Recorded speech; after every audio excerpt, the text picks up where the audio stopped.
Assalamualaikum warahmatullahi wabarakatuh. Bismillahirrahmanirrahim. Al-Fatihah ala hadhihi wa ala kulli niyatin salihah wa ala man wasilil habib umar ila hadratin nabi sayyidina Muhammadin sallallahu alaihi wa alihi wa sahbihi wa sallam. Al-Fatihah. A'udzu billahi minasy syaithanir rajim. Bismillahirrahmanirrahim. Alhamdulillahi rabbil alamin arrahmanir rahim. إياك نعبد وإياك نستعين اهدنا الصراط المستقيم صراط الذين أنعمت عليهم غير المغضوب عليهم ولا الضالين آمين. بسم الله الرحمن الرحيم. الحمد لله رب العالمين والصلاة والسلام على أشرف الأنبياء والمرسلين سيدنا محمد وعلى آله وصحبه أجمعين ولا حول ولا قوة إلا بالله العلي العظيم. أوين التعلم والتعليم والنفع والانتفاع والتذكر والتذكير والإفادة والاستفادة حتى التمسك بكتاب الله وسنة رسوله والدعوة إلى الهدى دلالة على الخير لابتغاء وجه الله ومرضاته وقربه وثوابه من الله تعالى. يقول المصنف رحمه الله تعالى في كتابه أن قال الوظيفة السادسة أن يطلب بصدقته من تزكو به وهم خصوص من عموم الأصناف الثمانية ولهم صفات. Kita masih membahas tentang adab-adab batiniyah, adab-adab atau akhlak dalam berzakat, dalam memberi zakat, dan kita sudah sampaikan beberapa adab ketika mengeluarkan zakat atau termasuk sedekah juga ya. Apapun yang dikeluarkan berupa harta, inilah adab-adabnya.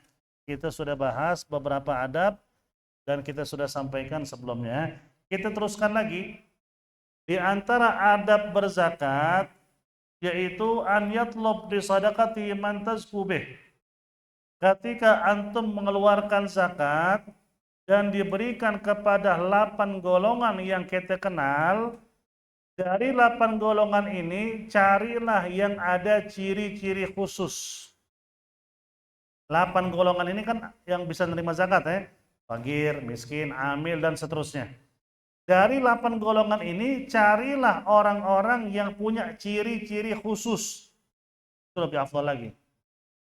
Dari fakir, miskin, dan 8 golongan tadi, cari yang ada ciri-ciri khusus. Apa ciri-ciri khususnya? Atau cari di antara mereka yang bertakwa. Tetangga antum fakir miskin banyak, itu mau ngasih zakat nih. Yang antum utamakan dari fakir miskin itu siapa? Yang bertakwa. Dari mana kita tahu bertakwa? Ya kita tahu perilakunya sehari-hari orangnya baik, sopan, ibadah ke masjid nggak pernah tinggal. Kita tahu kalau waktu sholat masuk dia selalu menjaga sholat, sedangkan dia fakir miskin. Dia diutamain untuk dikasih zakat dibandingin fakir miskin yang lain. Kenapa? Karena kata ulama, fa innahu yaruddu biha himamhum ilallah ta'ala. Karena ketika dikasih zakat dan dibantu dengan zakat, himmah semangat mereka dalam beribadah akan semakin meningkat. Dia sudah ibadahnya rajin, ibadahnya Masya Allah, cuman mungkin ada sedikit pikiran masalah ekonomi.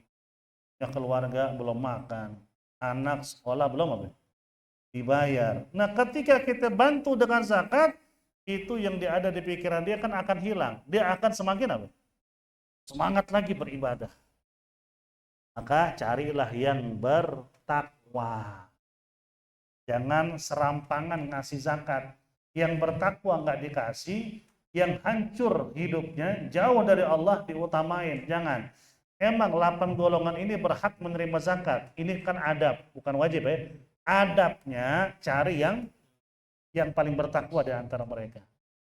Antum punya tetangga 5 orang, semuanya fakir miskin. Emang 5-5 berhak dikasih, walaupun ente nggak milih-milih boleh. Cuman adabnya, bagusnya di antara 5 orang ini cari yang mana? Yang paling bagus takwanya kepada Allah. Dari mana kita tahu? Tadi secara zahir, kelihatannya ini orang baik, ibadahnya rajin, sering kita lihat dia baca Quran. Kalau sholat berjamaah, Masya Allah di depan, Zikir kepada Allahnya, Masya Allah, kita lihat secara zahir. Urusan dia itu ikhlas nggak ikhlas, bukan urusan kita. Kita nggak tahu isi hati orang. Al-Islam yahkum bil zahir. Islam itu menghukum secara zahir. Ini orang baik, baik sudah. Ternyata nggak baik di akhirat. Ya bukan urusan kita, kan saya nggak tahu isi hati dia. Kan kita menghukumi orang secara zahirnya saja. Itu yang pertama. Kenapa? Karena Abdullah ibnu Zubair, sahabat baginda Rasul Sallallahu Alaihi Wasallam, beliau kalau mau sedekah, mau ngasih sedekah nih, bukan zakat ya, sedekah kan zakat mengeluarkan uang juga kan, sedekah ngeluarin duit. Beliau itu selalu memperhatikan orang-orang yang sedang sholat, yang sedang sujud. Oh, yang sujud fulan, fulan, fulan. Itu ditandain tuh. Terus ngapain dia? Dia datang ke sendalnya, sendal tuh orang. Dimasukin ke dalam sendalnya duit. Nah, orang-orang itu tuh yang kelihatan ahli takwa tadi, secara mata, kasat mata, dia datang ke sendalnya dimasukin duit. Jadi cara sedekahnya dia begitu. Sempat ditanya sama orang, kenapa ente nggak ngirim orang aja ke rumahnya untuk nganterin apa?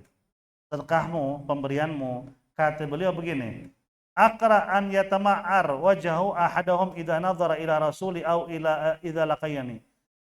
Aku khawatir kalau aku mengutus orang ke rumahnya, dia akan malu ketemu tuh orang, dan dia akan malu, nggak enak hati kalau berjumpa dengan saya di jalan. Karena dia ngerasa saya ngasih. Saya nggak mau begitu.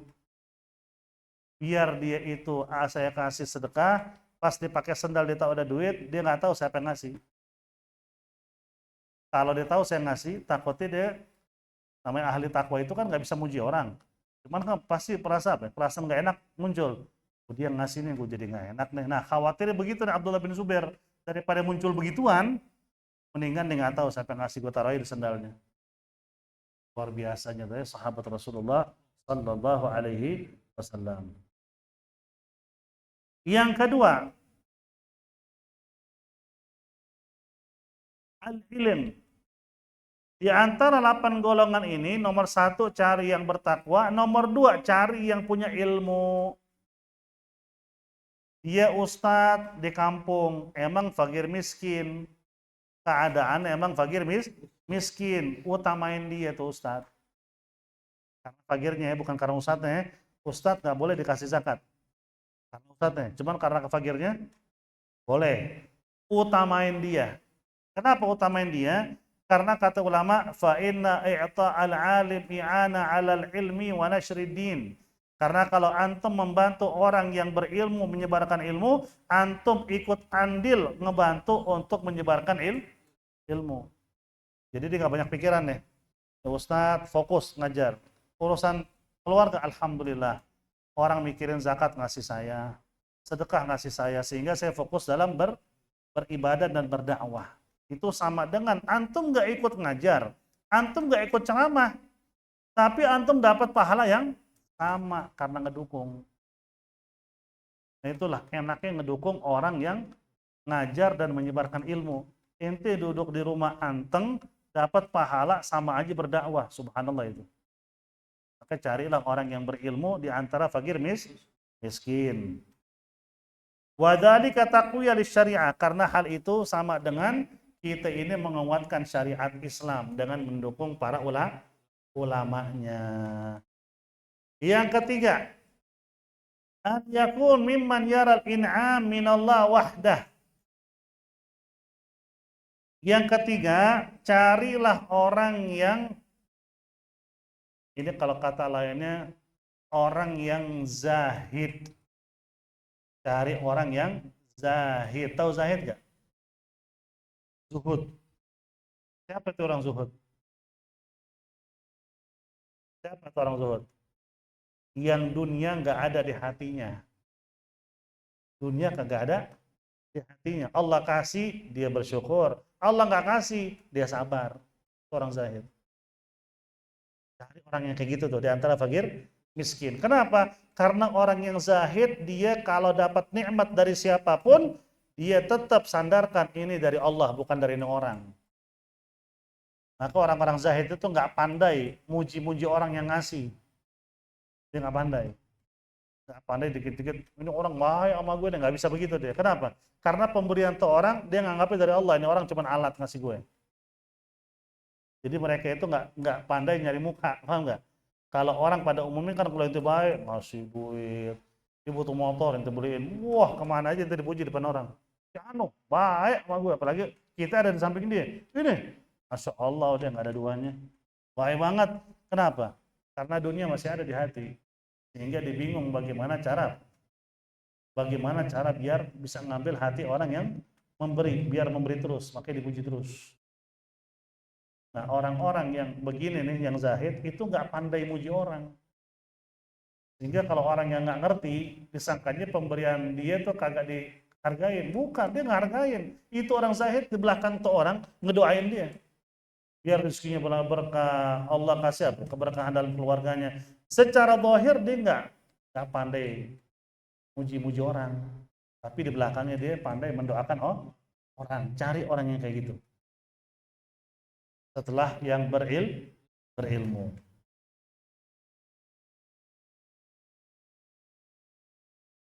Kenapa jangan cari orang yang pandai memuji? Kalau dikasih muji mulu, jangan cari orang kayak gitu di antara fakir miskin. Walaupun boleh dikasih ya, ini kan ngomong masalah akhlak, adab ya. Kenapa jangan nyari orang yang kayak gitu? Karena kata ulama, fa innahu sayadum final mana. Orang yang gampang muji ketika dikasih, bakal mencela kalau nggak dikasih. Itu jelek itu. Orang yang dikit-dikit muji kalau dikasih, baik nih orang, Masya Allah nih orang. Ketika antum suatu saatnya ngasih, dia mencela. Karena sudah menjadi tabiat dia, dunia di hatinya. Ketika dikasih muji, ketika dikasih, nggak dikasih mencela. Nggak terima. Nah itu orang-orang yang duniawi, jangan cari yang kayak gitu. Cari fakir miskin yang zahid. Ketika dikasih, dia terima kasih kepada Allah, terima kasih kepada kita, syukuran jazakumullah khair. Cuman kemana-mana nggak muji. Di belakang tuh orang didoain terus. Yang kayak gitu yang dicari. Kita kadang-kadang orang akhir zaman kan beda ya. Ketika ngasih sesuatu, orang yang dikasih nggak muji-muji kita depan orang, kita kesel. Justru tuh orang, Masya Allah itu yang kayak gitu. Ente nggak perlu dipuji sama dia, cuman dia mendoakan ente di belakang ente. Daripada sok-sokan muji di belakang ente nggak doain, cuma muji, di belakang ente, puji aja terus, biar ngasih terus. Tiba-tiba ente nggak ngasih, dasar pelit no orang, padahal udah ngasih kemarin-kemarin. Nah itu jahatnya orang yang apa bahasa di kebalikan zahid apa? Tamak. Orang yang tamak terhadap dunia, yang kayak gitu tuh walaupun fakir miskin boleh dikasih, boleh. Adabnya cari yang zahid, gitu ya. Yang keempat, an yakuna shaiman li faqrihi. An yakuna shaiman li faqrihi. Cari orang fakir miskin yang sering puasa gara-gara kagak punya makanan. Ente asal ketemu dia puasa. Emang kita tahu dia fakir miskin. Puasanya dia dimikirkan, gue nggak makan-makan daripada kagak guna, mendingan gue puasa aja sekalian. Sehingga ketemu dia puasa mulu. Emang keadaannya susah. Puasa karena susah, yang kayak gini cari. Satiran di hajatihi, dan dia selalu nutupin keadaannya. Tetangga sebelah kagak tahu keadaan dia. Padahal dia sedang nggak makan, dia sedang puasa. Katiman li syakwa, nggak dikit-dikit ke tetangga ngadu, kan ada yang begitu tuh, pusing utang banyak, tetangga se-RT tahu, duduk di warung, utang gue banyak, pusing kepala gue, duduk sama ibu-ibu, dia perempuan, pusing saya, mana gaji suami nggak seberapa, utang, stres saya, begitu senang, nggak ingat teman tetangga juga bingung kemana tuh orang, kan begitu kan, yang kayak gini nih repot nih. Maka kata ulama cari yang kalau lagi susah aja dia puasa. Tetangga pun nggak tahu dia lagi susah, padahal lagi susah. Yang begini cari kata ulama. Ini yang keempat. Kenapa? Karena keadaan mereka sesuai dengan firman Allah Subhanahu wa taala dalam surat Al-Baqarah ayat 273. Antum boleh buka di rumah ya. Yaitu ayat 273 yang berbunyi begini. A'udzubillahi minasyaitonirrajim. Yahsabuhumul jahilu aghniya'a minat ta'affufi. Yang artinya orang-orang yang tidak tahu, tidak paham keadaan mereka, menyangka mereka itu orang-orang kaya. Karena mereka menjaga diri dari meminta-minta ke tetangganya. Jadi diam aja. Padahal kita tahu dia fakir miskin. Nah orang kayak gitu tuh inti utamain. Dibandingin fakir miskin pada umumnya. Yang kelima, an yakuna dha a'ila au mahbusan di maradin au dainin. Yang kelima, cari di antara 8 golongan yang berhak menerima zakat. Yang kelima, dzatu ailah, yang punya keluarga, punya anak, punya bini, keadaannya susah. Au mahbusan, atau orang yang banyak tekanan karena sakit atau hutang. Fakir miskin, hidupnya tertekan karena penyakit, hidupnya tertekan karena hutang. Nah, utamain yang kelima nih. Yang punya keluarga, atau tertekan karena penyakitnya, atau tertekan karena hutangnya.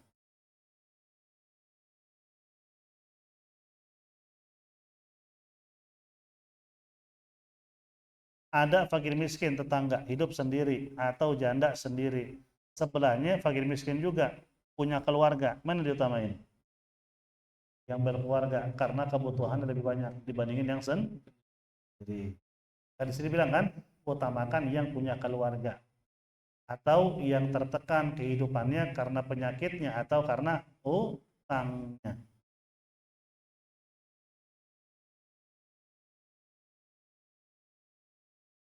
Yang keenam, yang terakhir, kalau golongan pertama, kedua, ketiga, keempat, kelima kagak ada, atau ada tapi sudah terpenuhi, zakat masih ada, maka yang keenam yaitu zakat kepada kerabat-kerabat kita. Bukan kerabat maksudnya bapak dan ibu, kerabat. Kayak mungkin om, sepupu, nah itu kan kerabat semua tuh. Nah, kita ngasih zakat ke mereka ketika mereka fakir miskin, itu tingkatan yang keenam. Karena ketika memberikan zakat ke mereka, kita dapat pahala zakat sekaligus dapat pahala silaturrahim. Wah. Tapi kalau seandainya zakatnya ke bapak dan ibu, boleh gak? Itu anak yang sinting. Apa sinting? Kok bapak mah dikasih zakat, itu kan harus tanggung jawab ke anak, ke bapak, ke emak. Urusin tuh bapak dan emak. Ya kan? Yang dikasih zakat. Emak bapak itu kewajiban kita ketika mereka sudah nggak bisa apa-ngapain, urus. Berkah di situ, surga di situ. Orang yang ngurus bapak atau ibunya di dunia, insya Allah kalau itu ibu nggak ada umur, hidup dia bakal selalu Allah jaga sampai mati. Nggak akan susah. Kenapa? Karena dia sempat ngurusin orang tua. Cuman orang tua ada telantarin. Karena kan setahun sekali kita kasih zakat, udah zakat kita sekeluarga kasih bapak aja, kan lumayan tuh. Gila tuh anak yang kayak gitu, nggak bener itu, durhaka itu sama orang tua. Ini pernah kejadian juga, ada orang ngasih zakatnya ke mertuanya, perempuan ngasih zakat ke mertua. Ini perempuan mentang-mentang kerja, setiap zakat ngasih ke mertuanya, tersinggung lah mertuanya. Kenapa tersinggung? Ini mertua kan orang tua daripada suaminya. Suami harus ngurusin, bukan dikasih zakat. Itu kejadian, dan setiap dikasih zakat sama mantunya, ini mertua nangis. Nangis bukan terharu, sakit hati. Itu nggak benar ya. Berikanlah kepada orang-orang di antara keluarga yang bukan menjadi tanggung jawab kita dalam bernafkah. Kalau yang wajib dinafkahin, nggak boleh dikasih zakat. Yang kita lakuin adalah urusin. Termasuk tadi yang ketiga, yaitu orang berilmu. Yang kedua apa yang ketiga tadi, orang berilmu? Kedua ya. Orang berilmu, kalau emang tuh ustadz kita nggak akrab, atau mungkin cuma ngajarin nikah, ya nggak apa-apa, mungkin kita mikirin dia, kita ada rezeki kasih zakat. Cuman kalau itu kita kenal dekat, apalagi guru sendiri, susah kita diam, kasih zakat tiap tahun. Murid durhaka sama guru itu mah. Masih guru itu susah itu diam aja, kasih zakat, emang apaan dia? Guru sama dengan orang tua. bahkan di antara 3 orang tua, kata sebagian ulama kita, bahkan itu pendapat ulama Ahlus Sunnah wal Jamaah, guru itu sebaik-baiknya orang tua. Karena ngedidik, ngarahin. Orang tua ngasih makan minum, emang iya orang tua, jangan durhaka sama mereka. Tapi guru itu apa? Memberikan jalan menuju akhirat. Nah, itu jangan disepelehin juga. Cuman kalau guru ada di kampung, Bib, guru ngajar Iqra, ini mungkin belajar sama dia, belum pernah sih. Cuman dia keadaan fakir miskin, kasih zakat ke dia. Ketika ngasih, kalau bisa ente selipin 2 rezeki dari ente. Jangan bilang, nih Ustaz, zakat. Ya biar ngangkat kesulitan ente, tersinggung tuh Ustaz begitu. Maaf Ustaz, nih pemberian dari Allah buat antum, doain anak. Kalau ada rezeki pasti anak selalu apa? Mau tahu keadaan antum. Terima kasih orang kampung, anak-anaknya bisa belajar Iqra sama antum. Ini kan pahalanya besar, anak bisa bantu, anak bantu Ustaz, doain ya. Kasih dia rezeki kalau ada lebih. Ini buat kebutuhan antum Ustaz, maafin aneh, nggak seberapa. Jangan ngasih kayak songong gitu ya. Ngasih ke, apa namanya, ke Ustaz, Ustaz, zakat. Ya mudah-mudahan manfaat buat Ustaz. Terus singgung kan gitu ya. Seperti itu. Semua ada adab-adab ya ketika memberikan ya. Wa kana min jam'in min hadzal khilal khallatain aw aktsar. Kana i'ta'uhu afdal ala qadri ma jama'a. Jadi yang keenam itu kerabat terdekat yang mereka dalam kondisi fakir miskin karena dapat 2 pahala, pahala zakat sekaligus pahala silaturahim. Tapi ingat dalam kurung kerabat yang bukan menjadi di bawah tanggung jawab dia. Kalau kerabat yang harus menjadi tanggung jawab dia seperti bapak, emak, anak, ya kan siapa lagi? Contoh, istri, nggak boleh dikasih zakat. Itu kan tanggung jawab kita nafkahin. Ibu tiri tanggung jawab kita nggak?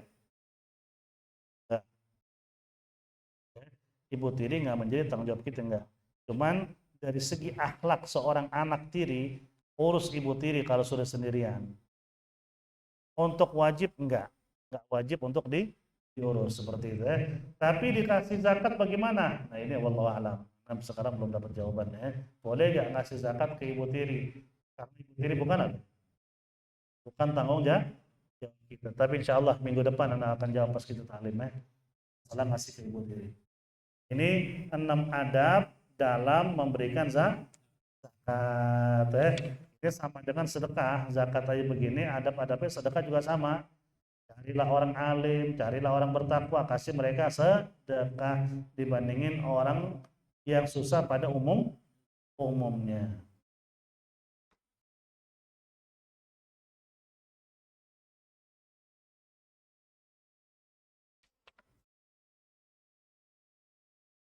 Inilah adab-adab batiniyah dalam berzakat. Adab-adab orang yang memberikan zakat. Maksudnya gitu ya, adab-adab orang yang memberi zakat. Jadi itu anjatlub bisadaqati man tasqubihi, carilah ketika berzakat dari 8 golongan yang umum kita kenal, cari yang punya ciri-ciri khusus. Apa ciri khusus? Bertakwa, atau punya ilmu, atau orang yang zahid, yang nggak pandai memuji, atau orang yang fakir miskin tapi rajin puasa karena kefakirannya. Dia nggak makan-makan daripada nggak dapat pahala, dia puasa. Nah cari yang begitu tuh. Yang kelima, atau fakir miskin yang memiliki keluarga. Kalau nggak keluarga, dia itu lagi apa? Banyak urusan atau tertekan karena penyakitnya atau karena banyak utangnya. Utamain yang kayak gitu. Nggak ada atau ada tapi udah terpenuhi. Yang keenam, kerabat kita yang fakir miskin. Karena dalam memberikan kepada kerabat dapat 2 pahala, pahala silaturahim dan pahala zakat. Ada udah terpenuhi atau nggak ada, baru fakir miskin pada umumnya. Fakir miskin pada umumnya. Boleh nggak zakat dikasih fakir miskin tapi bukan Islam? Fakir miskin tapi bukan Muslim? Boleh nggak? Boleh. Kenapa? Karena zakat wajib. Ya, ibadah yang wajib dalam Islam itu diberikan kepada sesama Muslim. Kalau kebaikan boleh, ente punya rezeki, tetangga ente non muslim susah, keadaannya kagak bagus, ente bantu, nggak apa-apa, pahala buat ente. Sekaligus insya Allah sampai tahu dia tertarik terhadap agama Islam. Cuman kalau yang wajib kayak zakat nggak boleh. Itu khusus buat orang kalau besok dengan kurban nih, daging kurban dikasih kepada orang non muslim boleh gak? Memang khilaf ulama, ada yang bilang boleh, ada yang bilang enggak. Cuman untuk kita menjaga hubungan kita, apalagi di akhir zaman begini, kata guru-guru kita, yang Islam ente penuhin dulu, ada sisa nggak apa-apa kasih yang kepada non muslim, niatin mudah-mudahan dapat hidayah. Emang khilaf ulama, ada yang ngebolehin, ada yang kagak. Ya, karena khilaf, tetap kita cari yang maslahat di akhir zaman ini, lihat yang maslahat yang mana. Kalau kita enggak, stop, yang kafir jangan kasih. Takutnya timbulnya permusuhan. Sama Habib Umar, kita punya guru pernah ditanya, kan sholat beda madhab itu sebenarnya al-mu'tamad gak sah. Yang jadi imam beda madhab, makmum Syafi'i, yang beda madhab nggak baca bismillah sama sekali. La sirran wala jahran. Ya, kagak, sir pun pelan nggak dibaca, langsung Fatihah. Sedangkan madhab Syafi'i baca bismillah wajib. Itu bagaimana hukum salatnya? Kalau mau tamat kagak sah. Cuman Habib Umar bilang di akhir zaman begini, lakuin nggak apa-apa. Kenapa? Biar kita jaga maslahat umat Islam ini sedang berpecah belah. Dipecah sama orang kafir. Diadu domba sama orang kafir. Caranya gimana biar kita bersatu? Yang namanya khilafiyah madhab kita singkirin dulu. Jagalah ukhuwah udah. Kenapa Habib Umar ngomong kayak gitu? Karena ngelihat maslahatnya sekarang. Sama ketika memberikan kepada orang di luar Islam, kalau itu kurban sunnah ya, bukan kurban wajib. Kurban wajib juga nggak boleh. Tahu nggak kurban wajib? Kurban nadar ya, nggak boleh. Itu harus ke fakir miskin dari kalangan muslim. Yang orang biasa pun nggak boleh dikasih kalau kurban wajib. Dia pun yang korban nggak boleh makan. Semuanya dagingnya punya fakir miskin karena nadar. Cuman kalau kurban sunnah itu boleh buat semua, fakir miskin dikasih, yang nggak fakir miskin pun boleh dikasih, nggak apa-apa. Dan orang di luar Islam pun boleh, pendapat sebagian ulama, kita lihat maslahatnya. Sampai tahu karena kebaikan kita sebagai muslim, tetangga perhatian sama dia, susah kita mau tahu. Dia datang ke kita, tolong masukin saya Islam. Luar biasa itu. Bagaimana kata Nabi sallallahu alaihi wasallam, la an yahdi bika rajulan wahidan khairun laka min umri ni'am, atau kama qala Nabi sallallahu alaihi wasallam. Kata Nabi kepada Sayyidina Ali, wahai Ali, jika kamu bisa memberikan satu petunjuk dari Allah, memberikan dia arahan dan dia dapat petunjuk dari Allah, itu lebih baik daripada dunia dan seisi-isi. Pahalanya besar. Jangan-jangan cuma gara-gara daging kurban sunnah, cuma sekilo 2 kilo, ini orang syahadat kan, nikmatnya kayak gimana itu? Nikmat buat ente di akhirat, kedudukan itu beda dengan orang lain. Karena ente, alhamdulillah, mampu dan dapat kesempatan dari Allah untuk memberikan petunjuk kepada seorang yang kafir jadi muslim. Itu dahsyat tuh, luar biasa. Gitu ya, jadi lihat maslahatnya. Zaman berkembang, kita lihat maslahat, tapi nggak keluar dari syariat. Ini kan pendapat ulama juga, ada yang bilang boleh, ada yang bilang kagak. Nah, yang bilang kagak, alasannya di kafir. Yang boleh, alasannya bukan wajib. Karena itu apa? Kurban sunnah. Dan kita bisa ngambil yang bilang nggak apa-apa dengan alasan lihat situasi. Situasi sekarang memang lebih afdal kita memberi kepada mereka dengan harapan mereka itu kesentuh hati dengan akhlaknya Islam. Karena kan selama ini begini, orang kafir tuh di mata-matanya nih umumnya nih, Islam itu kejam, Islam itu jahat, yang bukan muslim pasti dibantai. Nggak tahu siapa yang masukin di pemikiran ke mereka. Sedangkan pembantaian, kekerasan, kekejaman itu nggak masuk dalam agama Islam, nggak ada. Kalau ada mau nipu antum, tadi ada disampaikan di ta'lim pertama ya, dia bawa-bawa hadis Nabi, umirtu an uqatilan nas hatta yashhadu an la ilaha illallah wa anna Muhammadan Rasulullah. Aku diperintahkan oleh Allah untuk memerangi manusia sampai mengucap asyhadu an la ilaha illallah Rasulullah. Memerangi itu suka dibawa-bawa untuk orang kafir tuh. Ini hadis buat ngatain Nabi. Kalau Nabi itu dianggap apa? Siapapun di luar Islam bakal dibantai. Hadisnya tadi. Jangan salah dipahami itu hadisnya sahih. Kata-kata tadi apa? Uqatil. Uqatil itu artinya saya diperintahkan oleh Allah untuk apa? untuk berperang, melawan. Kita melawan apa ya? Musuh udah ada kan? Ada orang nggak musuhan sama ente, duduk di musola, ente samperin tonjok. Itu perlawanan apa ya? Sinting. Sinting namanya, bukan perlawanan. Orang nggak kenapa-napa ente pukul, terus dia bilang, anak uqatil. Bukan, itu namanya kekerasan. Kalau perlawanan, musuh ada nyiapin pasukan. Kata Nabi, aku diperintahkan sama Allah untuk melawan mereka. Sampai kapan? Sampai antara dua. Mereka syahadat atau mereka menyerah. Kalau syahadat, mereka sudah menjaga dirinya, hartanya, darahnya dari apa? Dari kami umat Islam. Karena kalau sesama muslim, nggak boleh saling bunuh. Walaupun terjadi konflik, nggak boleh saling bunuh. Boleh konflik, boleh berantem, bunuh nggak boleh. Karena sudah memeluk Islam. Nah, kalau orang di luar Islam memerangin Islam, dimerangin, sengaja invasi Islam, kata Nabi, aku diperintah sama Allah untuk melawan mereka. Itu arti uqatil. Kalau dibilang enggak, itu arti membunuh. Harusnya bukan uqatil, agtul. Aku diperintahkan oleh Allah untuk membunuh, agtul, membunuh. Orang kafir anteng, bunuh aja. Nah, itu baru agtul. Enggak ada seperti itu. Kalau itu ada hadisnya, berarti bertentangan dengan ayat Quran dong. Ud'u ila sabila rabbika bil hikmati wal mau'izatil hasanah. Berdakwalah di jalan Allah dengan kata-kata hikmah, dengan cara hikmah dan mau'izah, kata-kata hasanah yang baik. Wajadilhum billati ahsan. Ajak mereka dialog dengan cara yang baik. Sedangkan di hadis lain dibilang apa? Nabi disuruh membunuh. Bukan. Nabi disuruh melawan. Karena awal-awal Islam, Nabi nggak diperintahkan untuk berperang. Sahabat dicakitin, banyak kan di Mekah kan sebelum hijrah, disakitin Abdullah bin Abbas sampai pingsan, Abdullah bin Mas'ud maaf. Dipukulin sama suku Quraisy sampai pingsan. Nabi nggak ngelawan karena belum ada perintah dari Allah.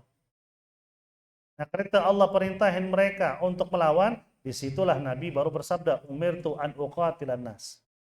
Aku diperintahkan oleh Allah untuk melawan manusia yang ingin merangin Islam sampai mengucap syahadat, gitu maksudnya. Bukan membunuh. Kalau membunuh tadi ngomongnya umirtu an agtul, arti aku diperintahkan untuk membunuh. Ini enggak uqatil, artinya melawan dan berperang. Perang sini ada perlawanan. Nah, kalau sampai salah diartikan tadi, berarti bertentangan juga dengan hadis Nabi yang lain, plus bertentangan juga dengan ayat Quran. Ayat Quran itu kalau dibuka masalah perang, baca ayatnya sampai tuntas. Ini kadang-kadang orang kafir baca ayat masalah perang, tuh, Islam tuh, dikit perang. Baca sampai tuntas.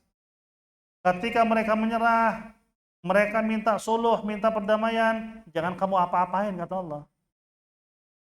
Nggak ada lagi perang orang minta damai, nggak, tetap bunuh, nggak boleh dalam Islam. Dia udah nggak ngelawan lagi. Selama dia nggak ngelawan, dia nyerah, udah lepas. Nggak boleh diapa-apain. Apa buktinya? Ketika Nabi lagi tiduran di bawah pohon, tahu ceritanya kan, berkali-kali kita ceritain. Ada salah satu penyusup dari orang kafir datang ke Nabi, karena Nabi sendiri, sahabat yang lain jauh-jauh. Diam-diam diambil tuh pedang Nabi, ditodong ke Nabi. Katanya orang, Muhammad, siapa yang bisa menyelamatkan kamu dari saya? Ya, pedang di tangan, tinggal nusuk. Nabi cuma ngomong Allah. Ketika Nabi bilang Allah, ini orang kafir geter. Tangannya geter, badannya geter sendiri, pedangnya jatuh. Sama Nabi diambil, ditodong. Sekarang siapa yang bisa nyelamatin ente? Bingung, dia nggak bisa jawab. Kata Nabi SAW, pergi sebelum sahabatku ngelihat. Dibunuh sama Nabi. Karena Islam nggak nyuruh membunuh. Islam menyuruh apa? Bela diri. Orang mau nyerang, masa iya sih? Sahabat sama Nabi lagi dakwah. Orang kafir siapin pasukan mau bantai. Udah biarin aja, kita ikhlas. Nggak bisa lah. Lo jual apa? Gue beli, kan dia mulai. Islam nggak pernah memulai peperangan. Terjadi perang Khaybar, itu orang Yahudi, mereka mengingkari perjanjian. Sudah dibikin perjanjian, orang Islam nggak mengganggu mereka, mereka nggak boleh ganggu Islam. Itu setiap bikin perjanjian, mereka selalu ingkar. Selalu diingkarin. Nah, disitulah terjadi peperangan. Nabi nggak pernah musuhin siapapun tanpa sebab. Cuma nggak terima Islam. berapa banyak kerajaan yang nggak nerima Islam, Nabi nggak merangin karena mereka kagak jawab dengan kasar. Mereka cuma nolak, nggak nyiapin pasukan, nggak ngajak Nabi perang. Ya sudah, la ikraha fiddin, nggak boleh maksa orang. Cuman kerajaan-kerajaan dikasih surat, mereka nggak nerima Islam, plus ngebalas kami siap perang, nyiapin pasukan. Itulah terjadi peperangan. Jadi harus baca sejarah Nabi dengan benar. Jangan ngambil sejarah Nabi dari media sosial yang disebarkan oleh orang-orang kafir yang nggak bertanggung jawab. Sedangkan kita ini nggak musuhin Nabi Isa. Nabi Isa di atas kepala kita. Bahkan syarat iman seorang muslim harus beriman kepada Nabi Isa. Nggak ada musuh Nabi Isa. Nabi Isa justru disucikan. Justru orang-orang kita umat Islam ini berusaha mensucikan nama Nabi Isa dari penyalipan, dari hinaan. Sebenarnya kan penyalipan itu kan hinaan. Nabi Isa nggak terhina. Nabi Isa diangkat sama Allah ke langit. Yang terhina itu apa? Subbihalahum, diserupai oleh Allah seperti muka Nabi Isa. Siapa dia orangnya? Lukas. Lukas inilah yang makanya Islam menjaga kehormatan para anbiya. Dan kita katakan kepada orang-orang yang Nabi Isa dikasih rupa, ada gambarnya, ada patungnya, kita bilang kalian menghina Nabi Isa. Kenapa menghina? Karena kalian sudah menyerupai wajahnya seperti itu. Kalau Nabi Isa wajahnya seperti itu, dari umat Nabi Muhammad yang lebih ganteng banyak. Berarti apa? Nabi Isa kalah ganteng sama umat Nabi. Sedangkan para Nabi itu sempurna. Secara khalqi dan khuluqi. Secara ciptaan mereka sempurna, secara akhlak mereka sempurna. Sehingga di dalam Islam nggak boleh para nabi itu dilukis, apalagi dibikinin patung. Kenapa? Saking sempurnanya para nabi. Seperti itu ya. Jadi Islam ini selalu menjaga kehormatan para utusan Allah Subhanahu wa taala. Inilah adab-adab dalam memberikan zakat. Berikutnya insyaallah kita akan bahas tentang adab-adab al-qabid. Adab-adab si penerima zakat. Tadi adab-adab pemberi zakat, berikutnya adab-adab penerima zakat. Allahu a'lam. Yes. Ada pertanyaan? Fadhlu. Di luar tema boleh, silakan. Di luar pembahasan boleh.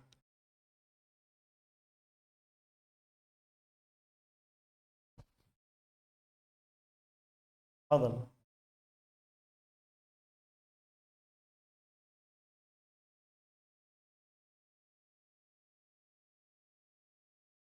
Tafakur. Tafakur itu artinya kita ini menghayati atau apa bahasa lainnya, bahasa Indonesia? Apa? Merenung. Merenung akan ciptaan Allah.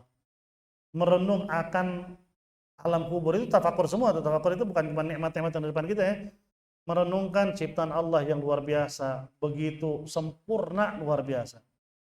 Atau lagi sendiri duduk tafakur, nanti ada yang namanya kubur, pertanyaan malaikat, kira-kira saya selamat atau kagak, kira-kira saya lulus sampai kagak, nanti kalau saya lulus ada kenikmatan dalam kubur yang luar biasa. Di hari kiamat surga itu adalah pelayanan yang luar biasa. Cuman kalau saya banyak dosa, jangan-jangan lagi berbuat dosa Allah cabut nyawa saya. Itu tafakur semua. Mikirin semua yang maslahat buat iman kita, itu tafakur. Orang camping cuman buat asik-asik, nggak dapat pahala. Cuman kalau di camping plus niatnya tafakur, begitu dia habis camping di atas gunung nih, dia ngelihat begitu luar biasa gunung, luar biasa apa namanya hutannya, dia mikir subhanallah, ini baru ciptaan Allah di dunia yang jadi penjara Nabi Adam. Gimana surga ya? Nggak ada apa-apanya dengan surga. Tapi segininya pun kita ngerasa nikmat, subhanallah, dapat pahala. Ngelihat, jangankan hal itu, ente ngelihat, maaf, nyamuk, bisa ada nilai tafakur kan di situ? Ada nilai tafakur. Subhanallah, binatang sekecil ini itu bisa bikin apa ya? Namrud mati. Namrud ngerasa diri Tuhan, orangnya besar tinggi, badannya gede, sampai apa? Makanya sebagian besar ngakuin Tuhan karena beda sendiri dia. Mati cuma gara-gara nyamuk. Kadang bila lalat masuk dalam hidungnya sampai ke otak masih hidup setiap hari apa? Pala diketok sekencang-kencangnya sama dia, saking sakit pala sampai mati. Sekecil itu kalau kita dihisap darahnya gatalnya luar biasa. Padahal sekecil itu, subhanallah. Manusia lemah banget ya. Semua apa? Nyamuk aja bisa bikin apa? Dia gatal, bahkan bisa sakit demam masuk rumah sakit gara-gara nyamuk kecil. Ada nilai tafakur semua. Yang nggak boleh jadi nilai tafakur itu yang dilarang oleh agama. Nggak boleh. Tafakur lihat perempuan buka aurat, bukan tafakur namanya itu, nafsu. Perempuan buka aurat lewat, subhanallah. Bukan subhanallah, istighfar. Walaupun emang itu ciptaan Allah sempurna ya, itu tafakur lihat bini ente aja. Cantik banget nih bini, walaupun bohong. Itu bohong sama bini sebenarnya. Benar kan masih apa?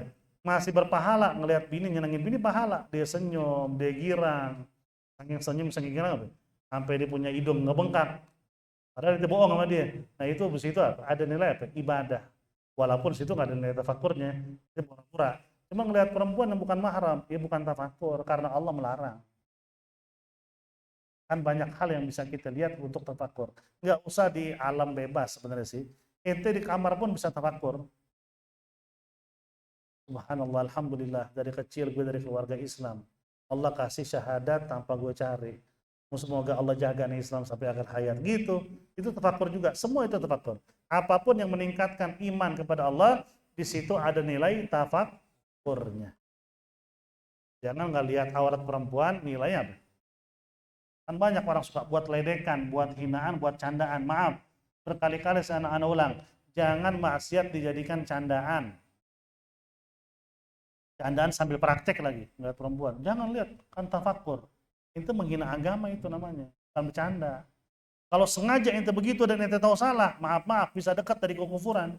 Karena ente menganggap larangan Allah itu apa? Tafakur. Dan ente tahu diri ente salah, bisa kafir loh. Itu penghinaan terhadap agama. Nggak boleh buat candaan. Ya, namanya apa?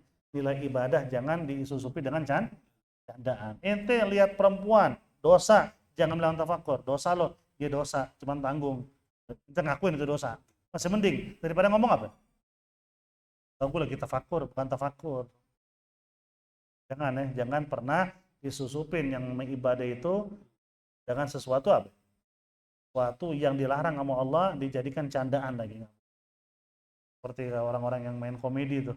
Candaan kadang-kadang sholat, buat bercanda. Pesantren, buat hinaan. Dulu waktu pesantren gue cuma makan orek. Emang kenapa makan orek? Kenapa yang mau makan orek? Mati loh kalau makan orek. Buat hinaan, padahal pesantren itu mengeluarkan orang-orang yang ngerti agama. Jangan dijadikan buat candaan. Canda boleh apa aja, tapi jangan apa? Jangan yang berkaitan dengan syari. Itu tafakur. Ada lagi, Fadal?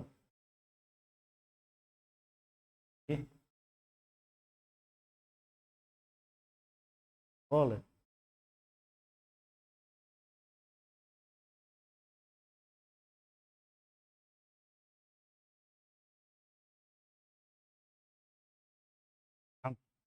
Janji atau al-wa'du dain, dikatakan begitu kan?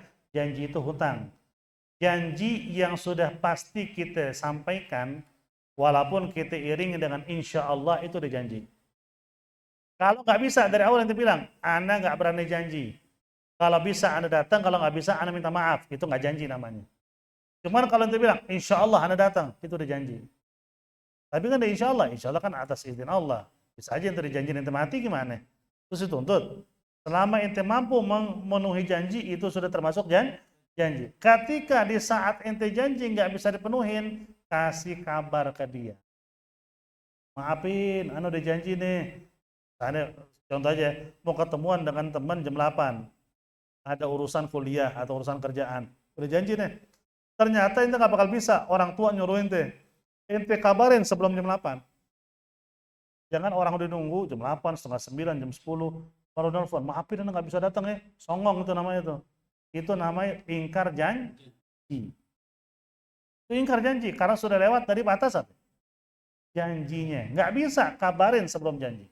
Sebelum nepatin waktu janji ya. Kalau ente yakin antara bisa enggak, dari awal bilang, Anda nggak berani janji. Kalau Anda bisa, insya Allah Anda datang. Kalau nggak bisa, maafin ya. Kalau ente nggak bisa, dia juga nggak bakal tersinggung. Ente nggak janji. Jadi harus ada apa namanya itu? Ucapan yang menerangkan kalau ente benar bisa atau kagak. Cuma nanti bilang bisa insya Allah, itu janji namanya. Nggak dipenuhin, itu ingkar janji.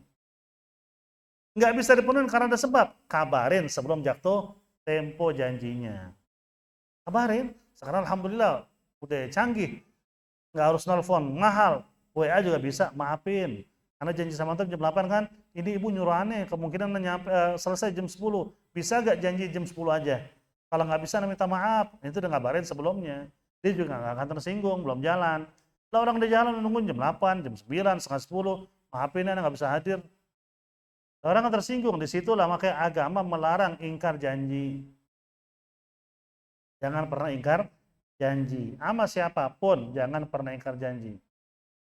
Karena itu termasuk hutang. Al-wa'du dain. Karena janji itu hutang, artinya harus dipenuhin. Harus dilaksanain. Bilang insya Allah itu karena kita segala sesuatu disandarkan kepada Allah. Jangan pernah bilang, janji ya, pasti Anda datang. Nggak ada pasti, insya Allah. Kenapa nggak ada pasti? Ya kalau nanti ada umur. Kalau nggak ada umur, ya semua kan yang ngerakin Allah. Kata insya Allah itu untuk mastiin justru ke dia. Anda bakal datang.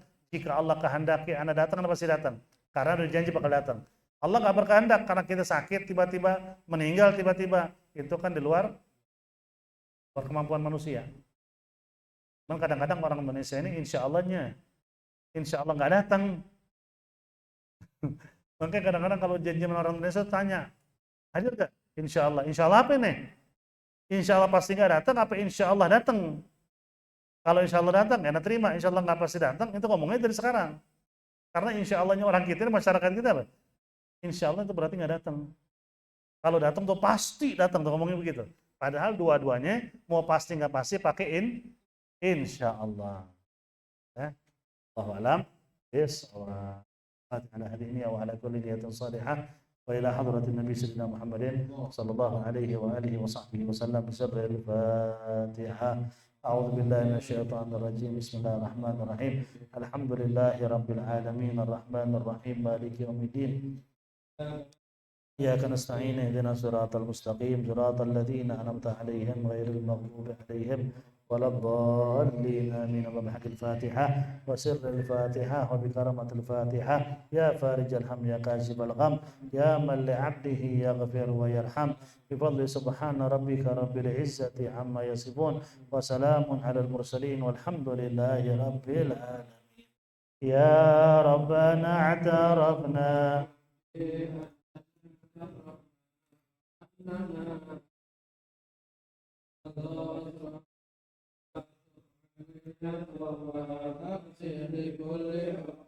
واستر لنا العورات وآمن الروعات ربي ومولودينا والأهل والإخوان وسائر وكل ذي محبة أو جيرة أو صحبة والمسلمين أجمع آمين يا ربي. فضلا وجودا منا لا باكتساب منا بالمصطفى الرسول أحظى بكل سول صلى وسلم